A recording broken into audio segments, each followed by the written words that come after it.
자유의 창 김재홍입니다.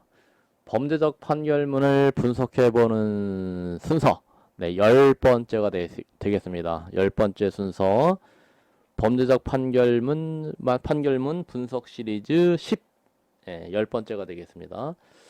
그 구체적인 선고 무효 사유를 이제 판단한다고 하면서 나열한 내용들, 그 중에서 사전 투표 단계에서 부정이 있었느냐 없었느냐, 네, 부정이 없었다라고 하면서 총 9개를 나열을 합니다. 네, 원고의 주장을 사전 투표 단계에서 부정한 갭이 있었다라고 하는 것을 한 9개 정도로 정리한 거예요. 이 재판부가. 네, 그 중에서 뭐 빠진 것도 있겠죠. 원고의 주장 중에서. 그런데 이제 가장 만만한 것을 이 재판부가 9개를 골라서 그 중에 나열하고 있는 것을 이제 1번부터 6번까지 살펴봤고, 오늘은 7번째와 8번째를 살펴보겠습니다. 그리고 9번째는 내용이 좀 길어서 그것은 다음 시간에 11번째 분석 시리즈에서 살펴보기로 하고, 자, 오늘은 7번째와 8번째를 살펴봅니다. 그 중에 8번째 봉인지에 대한 것은 아주 짧고, 우편 투표, 네. 관내 사전 투표지에 대한 그 배송 내역 비정상적인 것하고 회성용 봉투의 숫자가 투표지 숫자가 안 맞는 부분에 대해서는 좀 장황하게 설명을 하고 있는 거예요. 그 내용을 좀 살펴보겠습니다. 자, 먼저 7번째, 관내 사전 투표지의 배송 과정에서 위조된 투표지가 혼입되었다는 주장을 이제 살펴보는데, 총 그 판결문 19페이지로부터 22페이지에 걸친 내용이에요. 좀 내용이 장황해요. 네, 장황한 내용인데도 불구하고 또 내용 들여다보면 별거 없습니다. 네, 장황하게 설명하고 있는 듯한데 다 원고의 주장을 깔아뭉개는 뭐 그런 내용을 담고 있고, 그러니까 이제 범죄적 판결문의 특징이 잘 드러나는 부분이기도 합니다. 그래서 먼저 두 가지 주장입니다. 그 관내 사전 투표지의 문제에 대해서는 회송용 봉투의 숫자하고 투표수가 맞지 않더라 하는 부분이에요. 그러니까 원고 측에서는 야, 딱 맞아 떨어져야 되는 것이 맞아 떨어지지 않으니까 야, 이거야말로 이제 이게 관내 사전 투표가 진짜 문제가 있구나 하고서 그런 부분을 어필을 했겠죠. 그랬더니 이 재판부라는 것이 그 원고의 주장을 들어주는 게 아니라 그거 문제 없어. 네. 좀 숫자 안 맞아도 돼. 네, 이렇게 판단을 한 거예요. 그리고 두 번째로는 그 배송 정보가 비정상적인 거예요. 한 40, 전체 전국 거를 조사를 했을 때 272만 4,653건의 관내 사전 투표지 전달 과정, 그 우체국을 통한 등기 우편 내역을 살펴봤더니 그 배송 내역 중에 40.4%가 이상하더라는 거예요. 네, 수취인의 이름이 이상하다든가, 아니면 그 배달 경로가 이상하다든가, 아니면 그 도달한 시간들이 어떤 A라는 지점으로부터 B라는 지점으로 이동하는데 거의 축지법을 이용한 그런 이동들, 네, 도저히 움직일 수 없는 거리를 상상이 안 되는 시간 내에 도달한 것으로 입력이 되어 있는 거예요. 그러니까 비정상적으로 막 그냥 대충 입력이 되어 있는 그런 것을 발견한 게 무려 비정상적인 게 40.4%라는 거죠. 근데 그거조차도 문제가 없다, 이렇게 결론을 내린 거예요. 이것이 관내 사전 투표, 그러니까 우편 투표의 문제점에 대해서 판단을 하는데 전혀 문제가 없다. 자, 그래서 그 회성용 봉투의 숫자가 투표수와 맞지 않는 부분에 대해서 이제 먼저 판단을 한 거죠. 왜 맞지 않느냐? 맞아 떨어져야죠. 맞아 떨어지는데 안 맞아요. 근데 하는 말이, 사전 투표의 선거인 수는 선거권자에게 투표용지가 발급되는 수로 산정이 되는데, 그 회송용 봉투 안에 투표지를 넣지 않아 기권 채월이 되는 경우가 있다는 거예요. 그래서 회송용 봉투와 투표지 숫자가 안 맞을 수 있다. 네, 뭐 그럴 수도 있어요. 그러니까 선거인이 봉투에 넣는 척하고 투표지를 안 넣는 경우가 있기 때문에 회송용 봉투 숫자하고 투표지 숫자가 맞지 않는다. 자, 아무튼 그런데 우리가 이 내용에서 알 수 있는 것은 숫자가 안 맞음으로 인해서 야, 이거 정상적인 선거가 아니다 하는 거는 무조건 확실한 거예요. 뭔가 봉투만 의존해 가지고는 선거인이 마음 먹기에 따라서는, 그렇죠? 뭐 극히 일부 몇 표, 몇십 표 이렇게만 차이가 날 수가 있지만 정말 마음 먹기에 따라서는 어마어마한 숫자가 차이가 날 수 있는 거죠. 네, 그래도 그 모든 것이 선거인의 책임이지 이 어떤 선거 제도가 잘못됐다라고 지금 보지 않는 거예요. 그렇게 숫자가 차이가 나도 관내 사전투표에 부정이 있었다고 단정할 수 없다. 그러니까 그렇게 뭔가 문제 있어 보이는 제도를 계속 운영하겠다는 거예요. 왜 이렇게 운영하죠? 자, 우리는 여기서 이런 관내 사전투표 제도를 운영함으로 해서 선거인 숫자나 투표인 숫자나 회성용 봉투에 뭔가 숫자가 안 맞을 일이 발생한다 하는 것을 확인할 수가 있는 거죠. 그러면 이렇게 문제가 있는 제도는 폐지를 해야 된다라는 여론이 형성이 되어야 되는데 일단 이거를 문제를 받아들인 사법부부터 그거 뭐가 문제인데 문제인식이 전혀 없다는 거죠. 이거를 굉장히 큰 문제, 야 선거관리에 구멍이 뚫렸다, 정말 큰 문제다, 한 표만 움직여도 없어져도 아주 큰 사건으로 봐야 되는데 이건 몇십 표 없어지는 거는 뭐 당연한 거지. 그 뭐 회성용 봉투에 집어넣지 않으면 회성용 봉투 숫자가 차이가 날 수 있는 거지. 예, 이런 엉터리 판단을 하고 있는 거죠. 이게 정말 정상적인 판사냐, 이거를 판사로 볼 수 있느냐, 이렇게 의심이 드는 거예요. 관내 사전투표에 부정이 있었다고 단정할 수 없다. 네, 이 판결문을 가지고 앞으로 우편 투표에서 회성용 봉투 숫자하고 투표지 숫자가 안 맞아도 뭐 이렇게 문제가 없다고 이미 판결한 적이 있다 하고 이거를 계속해서 이제 들이대면 관내 사전 투표 숫자 다른 거하고 이제 뭐 어떤 다툼을 할 수가 없는 거예요. 부정선거 하는 측에서는 뭐 좀 하다가 몇 장 없어져도 큰 문제가 없다. 이미 그런 판결이 있었다. 이제 이럴 판이에요. 거기다가 네, 그래서 원고 측에서 이제 이 소송의 지역구인 연수을구의 경우를 살펴봤더니 그 배달된 관내 사전 투표수가 2293개랍니다. 2293개. 경기 지방 우정청의 정보 공개를 통해서 알아낸 것 같아요. 그 연수구 선거관리위원회에 관내 사전 투표 숫자가 2293개였답니다. 그 중에서 회송용 봉투의 숫자는 2024개. 네, 벌써 2293하고 2024는 벌써 차이가 나죠. 네. 그러면은 269표 차이가 납니다. 269표. 269표가 차이가 나는 거예요. 또 거기에 더해서 인천 연수구의 전체 관내 사전 투표수는 나중에 개표로 발표할 때는 215개로 발표했다는 거죠. 선거관리위원회에 도착한 회송용 봉투는 24개. 네, 많이 부족하죠. 네. 그 우체국에 배달된 관내 사전 투표 2293개하고 연수구 선관위에 도착한 회송용 봉투는 벌써 차이가 많이 나요. 이거 269표가 도대체 우체국을 통해서 배달되는 과정 중에 사라졌다는 거죠. 큰 사건입니다, 이거. 네. 야, 인천 연수구 하나만 해도 269표가 사라지는 관내 사전 투표예요. 네. 우체국을 통해서 269표가 사라져요. 대단한 사건이죠. 그럼 전국적으로 도대체 그러면 몇 표나 사라지는 걸까요? 네. 우체국에 도달한 거는 2293개. 근데 연수구 선거관리에 도착한 거 2024개. 근데 그나마도 열어보니까 관내 사전 투표 결과적으로 투표지 나온 거는 15개. 네, 빈 봉투가 9개가 있었다는 거예요. 9장. 그 또 9장이 또 사라졌어요.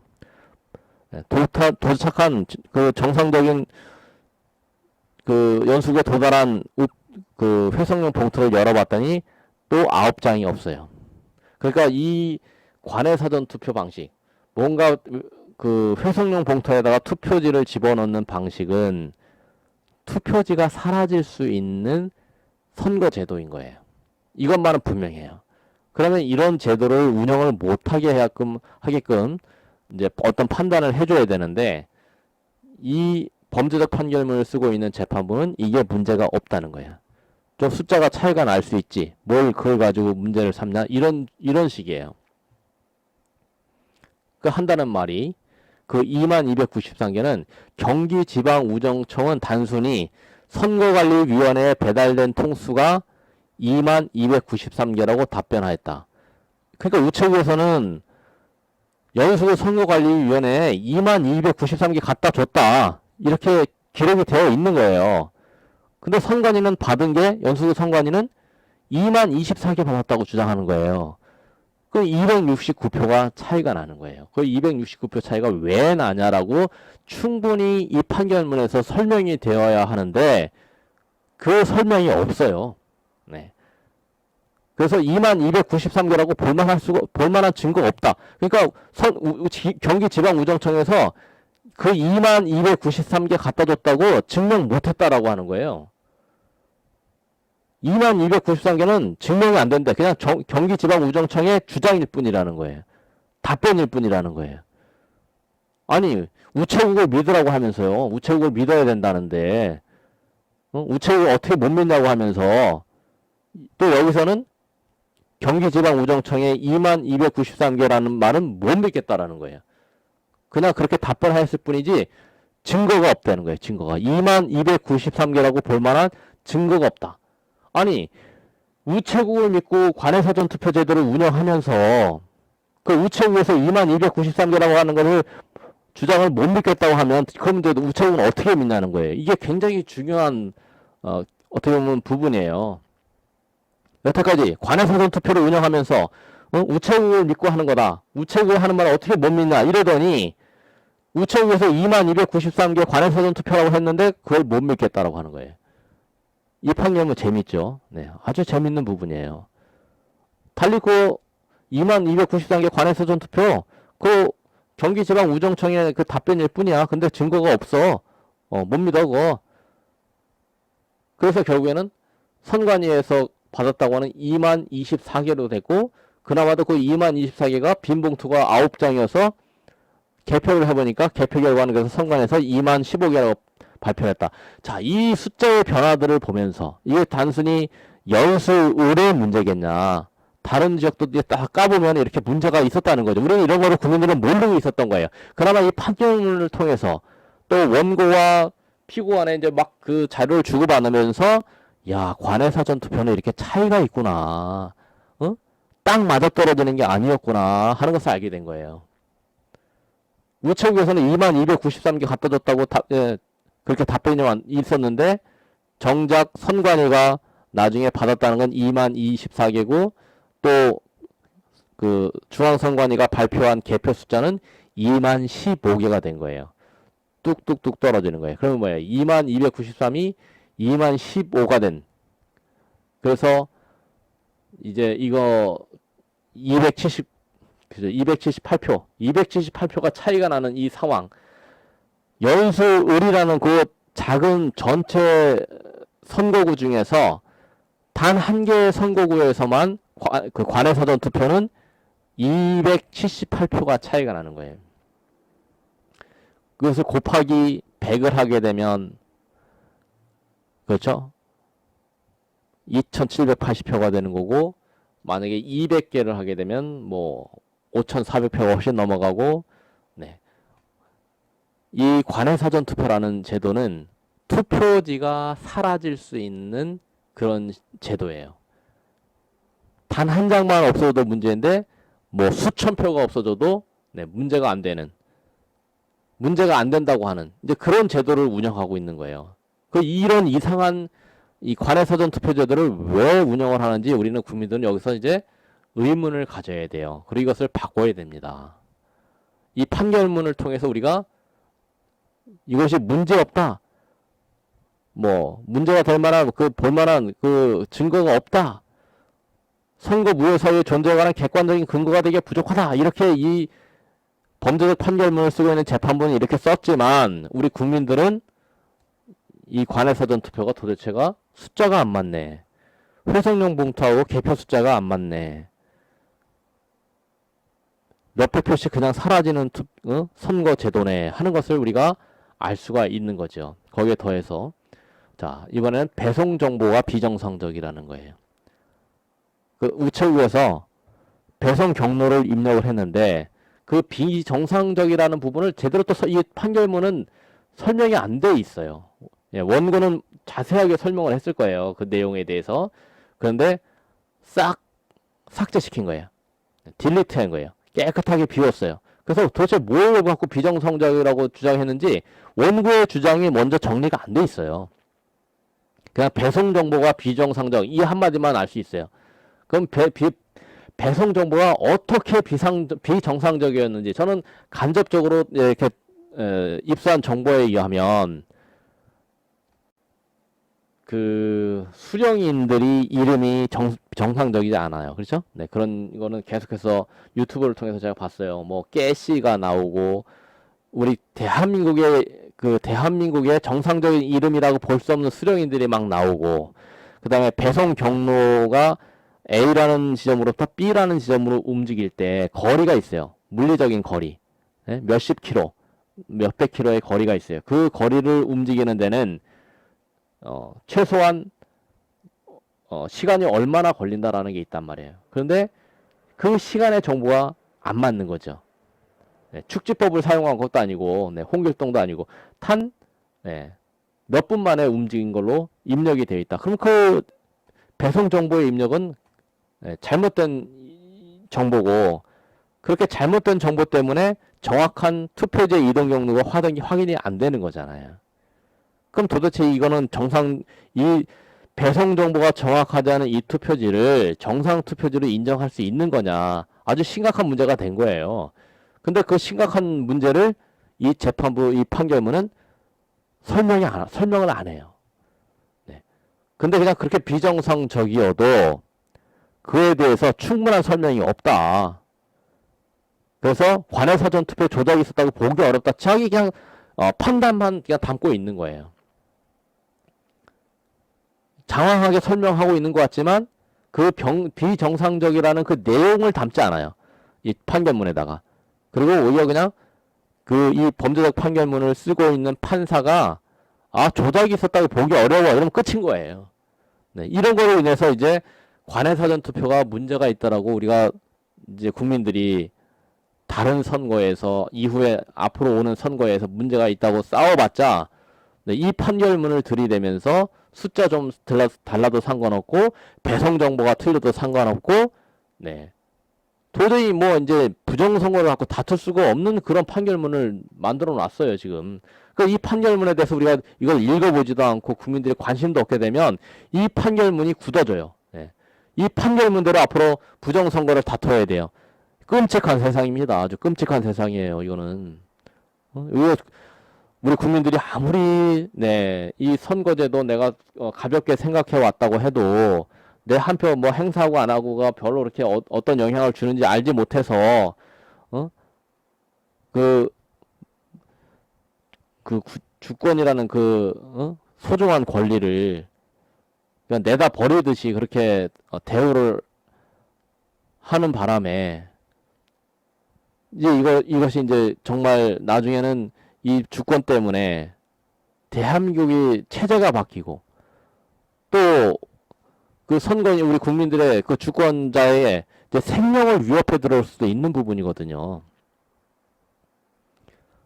앞으로 대한민국이 저 북괴 같은 끔찍한 체제에 그 종속이 된다 한들 이 국민들이 이거 정신 못 차리면 그걸 어떻게 막을 거예요? 이 부정선거로 가는 세상, 부정선거가 판을 치는 세상은 국민은 더 이상 주권자가 아니에요. 그냥 조선시대 노비, 머슴 그 수준으로 가는 거란 말이에요. 근데 우리 국민들은 스스로 그를 뭐 아무렇지도 않게 생각하는 거예요. 내 주권을 훔쳐갔다. 훔쳐가면 뭐 어때? 뭐 이런 식이에요. 그걸 내가 왜 해결해야 되는데 이런데 내가 왜 그걸 해결해야 되는데 아니 그러면 자기 주권을 뺏겼는데 자기 물건 자기가 지켜야 되고 자기 권리는 자기가 지켜야 되지 누가 지켜줍니까? 근데 그걸 내가 지키지 않아도 다른 누가 지켜줄 거야 이런다는 거예요. 무려 40.4% 배송 정보가 비정상적이다. 그 비정상적인 거에 대해서 관외사전 투표 조작이 있었다고 보기 어렵다. 이런 엉터리 같은 판결문을 내놔도 아무도 뭐라 하지 않는 거예요. 배송 정보가 비정상적이라며요. 근데도 조작이 있었다고 보기 어렵대요. 비정상적인데 왜 조작이 있었다고 보기 어려워요? 조작이 있었다고 봐야죠. 이런 판결문을 내놓고 계속 이제 국민들은 이런 판결문 한번 읽어보지 않는 국민이 대부분이겠죠. 이렇게 설명을 해줘도 지루하다고 안 보겠죠. 그러면은 자기 주권을 지킬 수가 있나요, 국민들이? 국민들이 자기 주권을 무슨 뭐 헌신 내다 버리듯이 하는 거예요. 이거를 판결문이라고 써요. 이런 판사를 그냥 놔둬요? 그러니까 우리 국민들은 노비, 머슴 취급을 당해도 싸다. 이제 그렇게까지 보이는 거죠. 그러면서 하는 말이 이제 설명을 해놔요. 설령, 또한, 한편 이러면서 이 엉터리 범죄적 판결문을 이제 이 범죄적 판결문의 논리를 펴나가는 거죠. 하는 말이 그래요. 관외 사전 투표의 배송 내역을 위조할 필요가 있었다고 해도 하는 말이 왜 40.4%만 조작했겠냐 이래요. 네. 이게 만약에 원고의 주장대로 한다고 하면 40.4%가 등기 내역이 사후에 조작된 거고 또 그만큼 위조 투표지가 투입되었다고 하는 건데 이 재판부의 상상력으로는 상상이 안 된다는 거예요. 그 누군가가 투표지를 다량 위조해서 우체국에 갖다 투입하고 등기 내역까지 조작하는 거를 그 짧은 기간에 단기간 내에 일주일도 되지 않는 기간 내에 전국 단위에서 한다는 게 상상하기 어렵다. 생각하기 어렵다. 이렇게 판단하는 거예요. 그러니까 범죄를 저지르는데 이 판결문을 쓰고 있는 이 범죄적 판결문을 쓰고 있는 판사의 상상력을 넘어가면 범죄가 아닌 거예요. 이 판결문 쓰고 있는 자가 생각하기 어려우면 범죄가 아닌 거예요? 그런 일은 일어나지 않는 거예요? 이미 이상한 일이 벌어졌는데 그 이상한 일이 벌어진 거를 자기 생각으로 상상력으로 상상이 안 되니까 범죄라고 볼 수가 없다. 네, 이런 판결문이죠. 내용이 그렇습니다. 내용 읽어보세요. 네. 단기간 내에 그렇게 위조 투표지를 투입하고 등기 내역까지 조작하는 거 상상을 할 수가 없다. 생각하기 어렵다. 그래서 범죄가 아니다. 이렇게 되는 거. 설령 하는 말이 배송 내역이 비정상적인데 전국적으로 110만 표를 조작해서 집어넣고 그 등기 내역 조작하는 거 상상하기가 어렵다. 그래서 범죄가 아니다. 이렇게 하는 거예요. 상상력이 너무 부족한 거죠. 네, 재판부가. 한편 설령 그랬고 또한 또 이유를 들이대요. 범죄를 보지 않겠다는 이유를 그 배송 정보가 우체국에서 입력하는 거라고요. 그리고 선거관리위원회 선거사무 관리 집행령에 속하지 않고 그 이 말은 뭐예요? 뭔가 이 배송 정보는 선거관리위원회 책임이 아니다. 우체국 책임이다. 이렇게 얘기하는 거죠. 우체국 책임이다. 그래서 우체국에서 얘기한 거 그 2290 사건에 대해서는 그것도 못 믿겠다 그래요. 그래서 앞서 본 바와 같이 공직선거법 관련 규정은 관외 사전 투표지의 운반과 보관 절차에서 다른 투표지가 혼입될 수 있는 가능성을 제도적으로 차단하고 있다. 아니 제도적으로야 뭐 잘 할 수 있겠죠. 제도적으로 잘 만들어 놓겠지. 근데 문제가 발생을 했다는 게 문제인 거죠. 제도적으로는 잘 돼 있는 것처럼 보였어 그동안. 그렇죠? 제도적으로 잘 하라고 돼 있어. 잘 하라고 돼 있는데 잘 안 됐다는 거죠. 데이터가 안 맞는다는 거죠. 그런 부분은 뭐 고려를 안 하는 거죠. 예? 제도적으로 잘 돼 있으면 뭐 하냐고. 제도적으로 차단하고 있다. 제도적으로 당연히 차단했겠지. 자, 제도적으로 차단 안 되면 되겠어요? 제도적으로는 잘 차단했겠지. 위조 투표지가 들어오지 말라고 했겠지요. 그러나 문제가 드러났다는 거죠. 문제가 드러난 거면 왜 드러나게 됐는가를 살펴야 되는 건데 이 판결문은 그냥 제도적으로 잘 되어 있으니까 문제 없어. 이 얘기를 계속 하는 거예요. 제도적으로 잘 해놨는데 그럼에도 불구하고 문제가 생겨서 지금 재판을 하고 있는데 제도적으로 잘 차단하고 있다. 그래서 문제가 없다. 이런 얘기를 하는 거예요. 즉 사전투표 참관인의 참관 하에 뭐 회성용 봉투가 관내 사전투표함에 투입됐다. 제도적으로 그렇게 돼 있죠. 참관인이 잘 보게 돼 있지. 그러나 참관인이 조는 건 어떻게 할 거야? 깜빡 조는 건 어떻게 할 거예요? 그런 일은 절대 없을 거야? 그게 아니잖아요. 뭐 참관인 하에서 문제가 없을 수 있다. 자, 그래서 또 역시 사전투표 참관인의 참관하에 사전투표함을 개함했다. 사전투표자 수에 해당하는 회성용 봉투수를 계산해서 관할 우체국에 인계했다. 뭐 지금 이루어지고 있는 이 절차를 이제 설명을 하고 있어요. 그렇게 절차들을 설명을 다 해놓고 그러니까 문제없다 이 얘기를 하는 거죠. 등기 우편으로 발송하며 구시군위원회는 우편으로 송부된 사전투표를 접수한 때 정당 추천위원회 참여하에 우편 투표함에 투입했다. 보관했다. 이게 이제 절차잖아. 이게 현재 진행되고 있는 절차를 설명했어요. 이 절차를 왜 설명한 거예요? 이 절차들을 하는데 문제가 된 거를 이제 문제를 얘기해야 되는데 이렇게 절차가 있으니 여기서 규정을 위반하여 관내 사전투표지 운반과 보관 업무를 수행하였다면 각 정당의 참관인이 이를 묵인하거나 방관하였을 리 없을 거다. 이게 도대체 이게 무슨 말이에요? 아니 묵인하거나 방관할 리 없을 것인데 이제 이런 말 자체가 이제 이게 아주 맹점이죠. 묵인하거나 방관하였기 때문에 문제가 발생했을 텐데 문제가 발생한 거를 지금 덮기 위해서 참관인이 묵인하거나 방관하였을 리 없을 거라는 어떤 가정을 해요. 참관인이 문제가 있어도 미처 이의제기를 못했을 수도 있어요. 근데 참관인의 이의가 있었다는 등의 사정도 없다. 절차가 잘 되어 있고 제도적으로 잘 차단하고 있고 참관인이 이를 뭐 위반한 거를 묵인하거나 방관했을 리가 없다. 요 조건을 하나 달아서 문제가 있는 걸 문제 없다라고 지금 이제 그렇게 주장을 하고 싶은 거예요. 이 재판부가.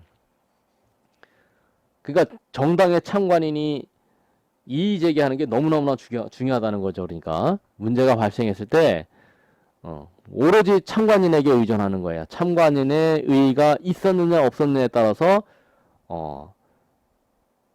비정상적인 일이 발생했는지 안 발생했는지가 결정되는 그런 주장이죠. 참관인들이 그만큼 중요해요? 참관인도 중요하죠. 네, 중요한데 참관인들이 제대로 안 했을 수도 있거든요. 근데 문제는 뭐냐? 드러난 결과가 정상적이냐 비정상적이냐. 그럼 왜 비정상적인 일이 발생했느냐 추적해 들어가야 되는데 이렇게 뭔가 말을 늘어놨는데 늘어놓은 내용이 이게 엉터리죠. 그러니까 결국은 뭘로 빠져나가요? 문제가 발생한 거를 참관인이 묵인하거나 방관하였을 리 없었던 거고 참관인의 이의가 없었기 때문에 문제가 없다. 이렇게 결론을 가져가고 있는 거. 너무 요거 옹색하죠. 네, 옹색하고 이 뭔가 관내 사전 투표의 큰 문제점들을 데이터에 오차가 있는 부분을 찾아냈는데 거기서 참관인이 묵인하거나 방관하였을 리가 없는 거고 참관인의 이의가 없기 때문에 규정을 위반했다고 볼 수 없다. 이렇게 하고 있는 거예요.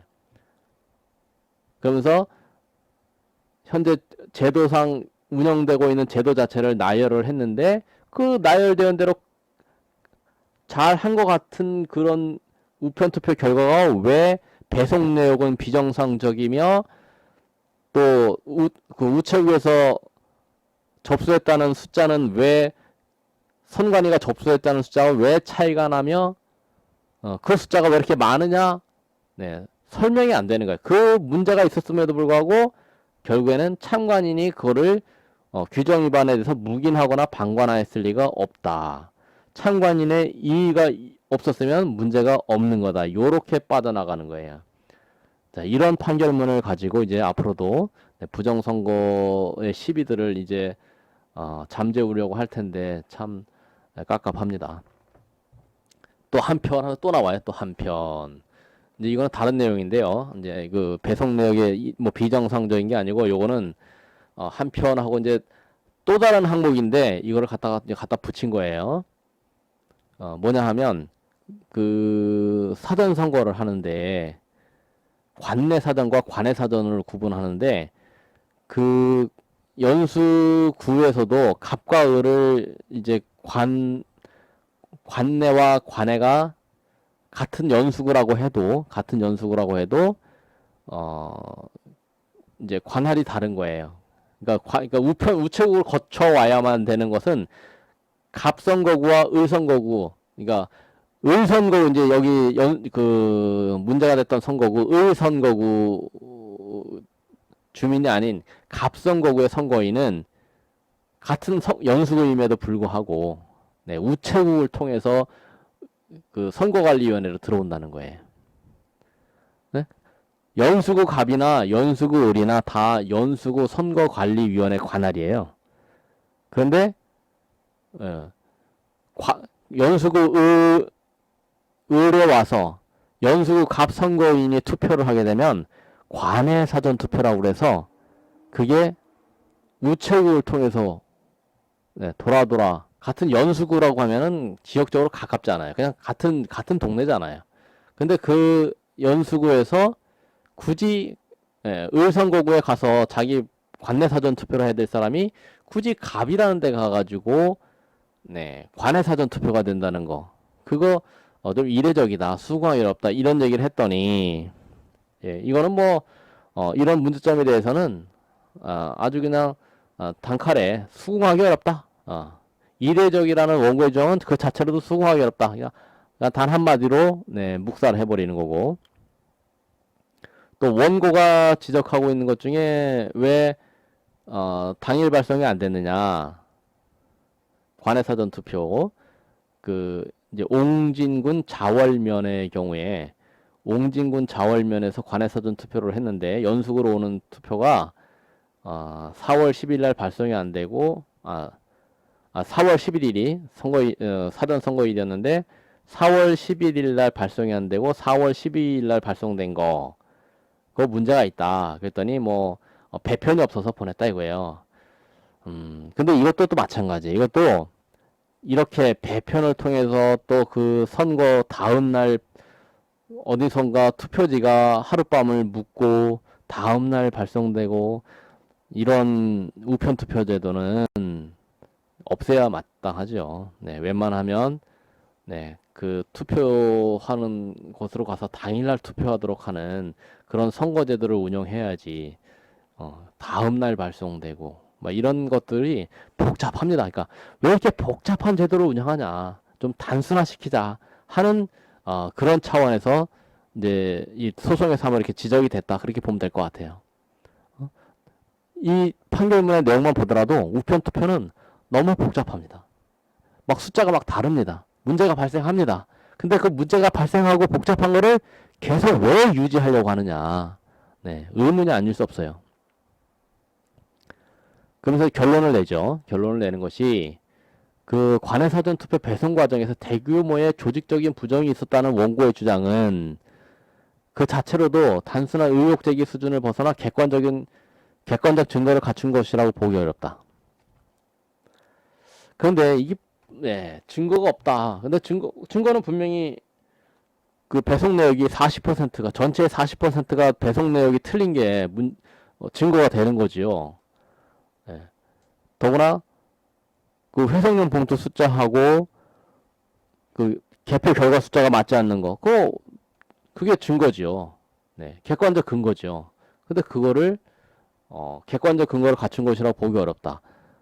그리고 관내 사전 투표지의 배송 측면에서 위조 투표지의 투입 사실이 있었다는 있었다는 점을 증명할 다른 증거도 없다.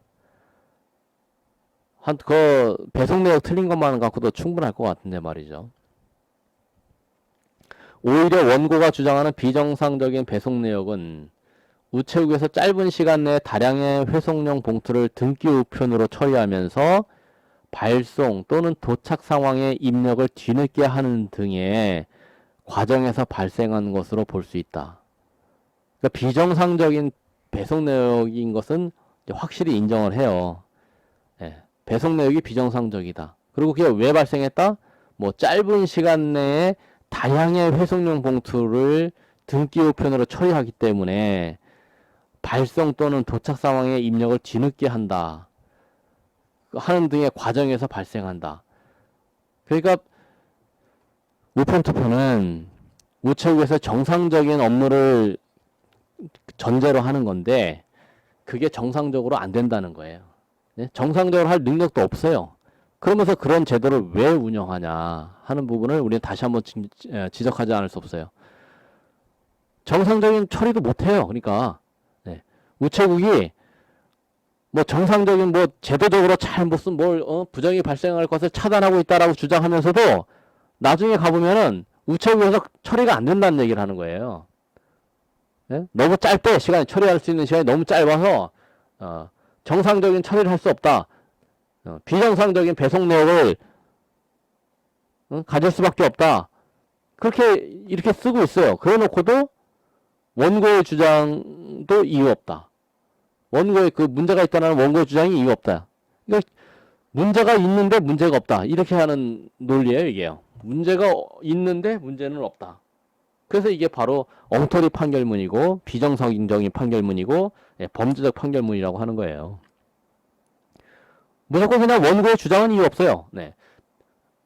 배송 내역이 비정상적이래요. 그리고 비정상적이고 왜 발생했냐? 우체국에서 너무 짧은 시간 내에 너무 많은 회송용 봉투를 등기 우편으로 처리하기 때문에 뭔가 발송 내역이나 도착 상황을 뭐 뒤늦게 하는 과정 속에 문제가 비정상적인 배송 내역이 발생한대요. 그럼 비정상적인 배송 내역을 갖고 있는 이 우편 처리를 어떻게 정상으로 인정하냐고요. 비정상적인 것이지만 문제가 없다. 네, 결론이 그래요. 결론이. 이 결론만 보게 되면 이 범죄적 판결문의 성격이 아주 확연하게 드러납니다.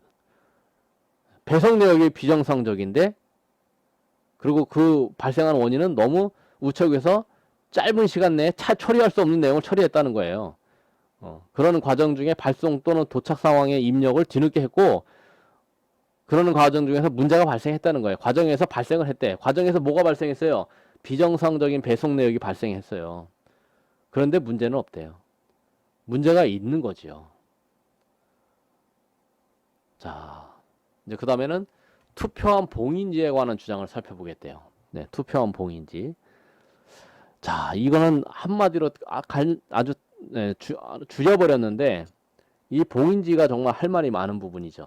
네, 그런데 이 봉인지 부분 문제를 이 재판부가 아주 단순하게 쟁점 자체를 뭐 모르겠어요. 원고가 잘못 가져갔는지 모르겠어요.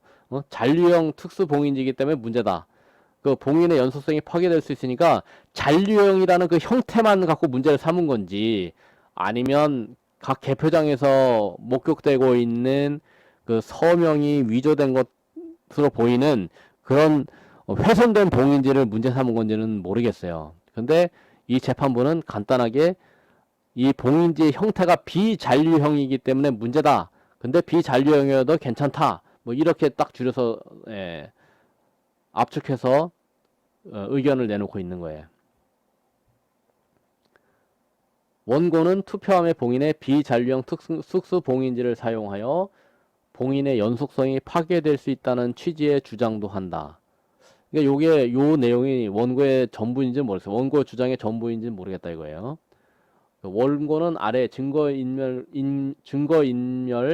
관련 주장에서 이 부분 주장을 하였으나 뭐 투표함의 봉인은 개표 후 투표지 보관 단계가 아니라 투표 단계에서 문제되므로 이 항목에서 살핀다. 그러니까 개표 단계에서의 부정을 가야 될 거를 이렇게 이제 투표 단계에서의 부정의 문제로 자기네가 이제 항목을 다룬다 하고 있는데 원고의 주장이 그냥 비잔류형 특수봉인지이기 때문에 이게 법에 문제가 된다. 아니 형태가 문제가 아니잖아요. 봉인지가 훼손되어 있거나 서명이 이상하다거나 하는 부분 그렇게 문제가 발생할 수 있는 봉인지 문제에 대해서는 아예 언급이 없다는 거. 그래서 하는 말이 뭐 잔류형 봉인지어도 문제가 안 된다 그렇게 하는 거죠. 앞서 살핀 바와 같이 사전투표함은 봉인 과정에서 사전투표 관리관과 사전투표 참관인이 각각 봉인지에 서명 또는 날인하도록 되어 있다. 개표소에서도 투표함의 봉인을 검사하도록 한다. 각 단계에서 거듭 봉인의 연속성을 확인하도록 한다. 그러니까 위법하다거나 선거 무효 사유의 존재에 관한 증거가 된다고 볼 수 없다. 그러니까 이 봉인지 문제를 아예 이제 면죄부를 주는데 봉인지 문제 갖고 더 이상 따지지 마 이런 얘기를 하는 거죠. 근데 그 이유로 삼고 있는 게 그 봉인지에 서명하도록 되어 있다. 투표관리관하고 참관인이 서명하도록 되어 있으니까 뭐가 문제냐 이 얘기예요. 그런데 그 투표관리관과 참관인의 서명이 위조되었을 때에 그가 이 연수 일부에서 근데 그런 증거를 제시하지 못했던 모양이에요. 위조되었을 것으로 보이는 봉인지를 들이대고 이렇게 위조된 것으로 보인다. 이게 위조냐 아니냐 이렇게 따져 들어갔어야 되는데 이 봉인지 문제는 이제 그런 진짜 문제에 대해서는 언급이 안 돼 있고 근데 요 판결문을 가지고 앞으로 봉인지가 뭔가 문제가 있다라고 하는 부분에 대해서는 요 판결문을 가지고 봉인지 더 이상 따지지 마라 이렇게 나올 것 같아요. 왜? 참관인하고 투표관리관이 서명했는데 뭐가 문제냐 이 얘기죠. 그러니까 문제는 그 투표관리관하고 투표 참관인이 한 서명이 개표장에 안 나오는 상황, 뭔가 뒤바뀐 상황, 영등포 그 재검표로 위해서 보관하고 있는 투표함, 보관하고 있는 창고에 출입문에 붙여놓은 봉인지의 서명이 달라진 부분, 그걸 어떻게 설명할 거냐 이거예요. 근데 그런 봉인지 제도 자체의 문제가 어떻게 드러나고 있는지를 설명이 없이 너무나 짧게 간단하게 이거를 이제 퉁치려고 하는 거예요. 요 문장을 가지고 이제 판례에서도 그 참관인하고 관리관이 서명했으면 문제 안 된다고 하더라 이걸로 끝내는 거예요. 그러니까 앞으로도 이제 우리 국민들은 이 봉인지 문제가 그 서명을 해놓고 서명이 유지가 안 되는 증거들을 정말 꼼꼼하게 우리가 증거를 잡아야 됩니다. 이 봉인지제가 그래서 이 투표함이 바뀌거나 투표함을 열고 이런 부분은 결국 봉인지 관리인데 이제 이렇게 참관인하고 투표관리관 서명으로 빠져나가려고 하잖아요. 그 투표관리관과 참관인의 서명을 위조하면 어떻게 되는 거냐? 응? 위조된 것으로 보인다 하는 부분은 제가 얼마 안 되는 그 인증사진 가지고 확인해서 그렇게 알리려고 했던 부분인데 국민들이 경각심이 없다는 거예요. 투표관리관하고 참관인이 서명한 그 서명이 의미가 없는 그걸 완전히 떼어서 버리고 새로 붙여버리고 엉뚱한 놈들이 서명해도 그 위조를 가릴 수가 없는 상황. 이 심각한 봉인지 관리의 문제를 이 범죄적 판결문은 너무나 간단하게 별 문제 아닌 걸로 그렇게 이제 이렇게 국민들에게 어필을 하고 있는 거예요. 정말 중요하게 다른 부분은 이렇게 짤막하게 줄여서 별 문제 아닌 것처럼 하고, 그게 우편투표처럼 제도적으로 문제가 있는 건 알겠지만 자신 있는 부분에 대해서는 자기네가 이렇게 또 장황하게 나열을 하는 거예요. 한편, 또한, 설령 이래가면서 자신이 있다는 거죠. 이 빠져나갈 자신 있는 부분은 장황하게 설명하고 자신 없는 부분은 간단하게 하는 척 하면서 문제점을 드러내지 않고 가는 이게 어떻게 보면 판결문의 이 범죄적 판결문의 기술이라고 봐야 돼요. 그리고 이제 다음 9번째에서는 정말 많은 증거들에 대해서 그 하나하나의 증거가 다 쟁점이고 그 공방을 나열하자 그러면 정말 양이 늘어나는 건데 뭐 단 한 줄로 처리하는 것들이 많아요. 배춘율 투표지, 그 다음에 뭐 그렇게 둘이 붙어있는 자석 투표지, 그 하나하나의 위조 여부를 가릴 때 정말 할 얘기가 많은데 그런 것들을 단 한 줄로 처리해 버리는 거예요. 그래서 이 범죄적 판결문을 보다 보면 정말 다뤄야 될 부분은 압축해놓고 한 줄로 그냥 퉁쳐버리고 우리가 원고 측에서 다퉈서 실익이 안 되는 부분은 장황하게 자신감 있는 거는 장황하게 늘려놓고 그런 요사를 부려놨다 하는 부분을 우리가 지적하지 않을 수가 없어요. 자, 이제 이렇게 범죄적 판결문 분석 10번째 순서까지 왔는데 다음 이제 9번째 이유는 이제 각 위조 투표지에 대해서 그 사례별로 나오는데 그 부분은 제가 정말 할 말이 많습니다. 예, 그 하나하나에 대해서 쟁점에 대해서는 제가 알고 있는 것도 많고 할 말도 많기 때문에 어쩌면 9번째 그 항목에 대해서는 몇 번 한 두세 번에 걸쳐서 내용을 다뤄야 될지도 모르겠습니다.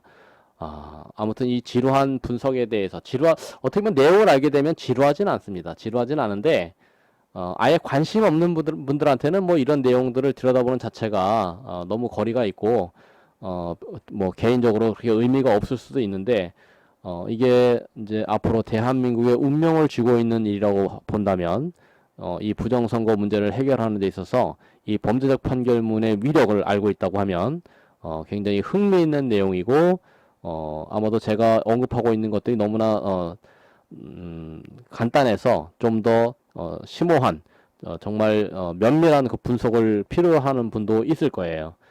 근데 저는 이제 하나의 이제 단초를 제공한다는 정도 수준에서 이제 살펴보는 거고 좀 더 이제 전문적인 어떤 지식을 갖고 있는 분들이 이 범죄적 판결문들을 분석해 나가기를 바라는 마음입니다. 자, 앞으로 다음에 11번째 분석에서 다시 뵙겠습니다.